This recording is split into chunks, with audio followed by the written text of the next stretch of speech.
इस समय पूरे विश्व में पक्षियों की 10,994 प्रजातियां पाई जाती हैं, लेकिन एक अध्ययन में पता चला है कि इनमें से 5,248 प्रजातियां विलुप्ति की कगार पर पहुंच गई हैं। State of the world bird 2022 update के अनुसार बची हुई प्रजातियों में से 48% खतरे में आ गई हैं।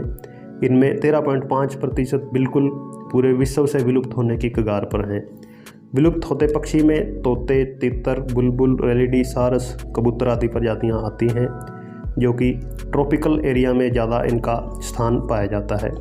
ऐसे स्थान जहां पर कि ये पक्षी खतरे में हैं उनमें tropical Andes, south east Brazil, eastern Himalaya, Madagascar और कुछ साउथ ईस्ट एशियन आइलैंड ऐसे हैं जहां पर इन प्रजातियों के लिए खतरा उत्पन्न हो गया है। इस रिपोर्ट के अनुसार 39% प्रजातियां ऐसी हैं जो कि स्थिर हैं, जबकि 7% पक्षियों की संख्या में बढ़ोतरी भी दर्ज की गई है। अब क्वेश्चन यह उठता है कि पक्षियों को खतरा किससे है? तो इनमें सबसे मुख्य खतरा तो मनुष्य से है। ह्यूमन फैक्टर और क्लाइमेट चेंज मिलकर इनके लिए समस्या उत्पन्न कर रहे हैं। मनुष्यों की लगातार बढ़ती जनसंख्या के कारण पक्षियों के प्राकृतिक आवास के अंदर लगातार कमी हो रही है। इसके अतिरिक्त पक्षियों का शिकार किया जाना भी उन्हें काफ़ी खतरे में डाल रहा है। जलवायु परिवर्तन ने भी प्रवासी पक्षियों की कई प्रजातियों को खतरे में डाल रखा है।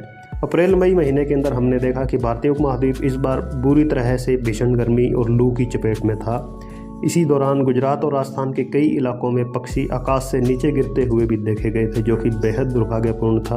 वैज्ञानिक शोध के अनुसार औद्योगिक क्रांति के बाद पृथ्वी के औसत तापमान में करीब 1.2 डिग्री सेल्सियस की बढ़ोतरी हुई है। अगर साल 2100 तक औसत ग्लोबल टेम्परेचर 2 डिग्री तक भी बढ़ा तो लू की तीव्रता और नियमितता 30 गुना बढ़ जाएगी। भविष्य के इस भयंकर मंजर की कल्पना करके ही रूह कांप उठती है। चारों तरफ तपती लू और धूल का बाउंडर वैसे ही होगा जैसा विज्ञान की फिल्मों में दिखाया जाता है।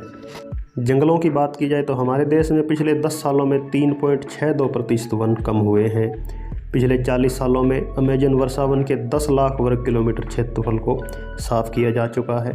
तो स्पष्ट है कि मानवीय गतिविधियां ही ज़्यादा जिम्मेवार हैं। हजारों पक्षियों और जैव विविधता क्षेत्रों की पहचान की गई है। रिपोर्ट में यह भी कहा गया है कि इन्हें किसी भी कीमत पर बचाया जाना चाहिए। बायोडाइवर्सिटी नियमों को मजबूत बनाकर मुख्य प्राथमिकता में शामिल किया जाना चाहिए। ऐसे में यदि पक्षियों को नहीं बचाया गया तो वह दिन दूर नहीं जब मनुष्य भी खुद खतरे में होंगे।